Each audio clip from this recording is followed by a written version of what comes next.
चला, रोज तुरीची डाळ खाऊन खाऊन कंटाळा आला आहे, तर आज मी बनवत आहे चण्याची डाळ पालक. इथे घेतलेली आहे मी चण्याची डाळ, त्यामध्ये थोडीशी मुगाची डाळ, त्यामध्ये घातलेला आहे पालक आणि शेपूची भाजी. परत त्याच्यामध्ये 4 मिरच्या टाकून घ्या. 4 मिरच्या टाकलेत ना, मग आता टमाटर टाकून घ्या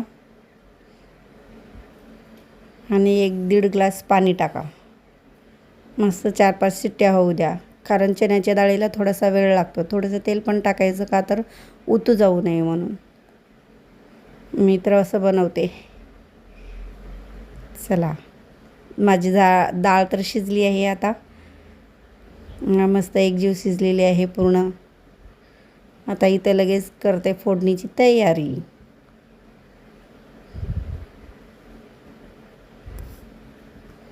चला, तर मग तेल टाकून घेते.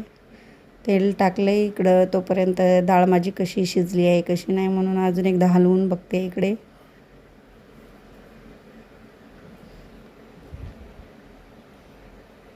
चला, लोक काय हसायला येतात, पोसायला येत नाहीत, त्याच्यामुळे लोकांकडे लक्ष देत नाहीत. चला, आता फोडणीची तयारी. जिरं मोहरी टाकून घेतलेले तडतडले. आता लाल मिरची पण टाकून घ्या, छान लागते. नंतर कुटलेलं लसूण आणि सगळं हलवून घ्या थोडं थोडं करून. छोटंसं पॅन आहे माझं फोडणी द्यायचं. चला, झालेली आहे माझी डाळ. या, स्वस्त रहा, मस्त रहा.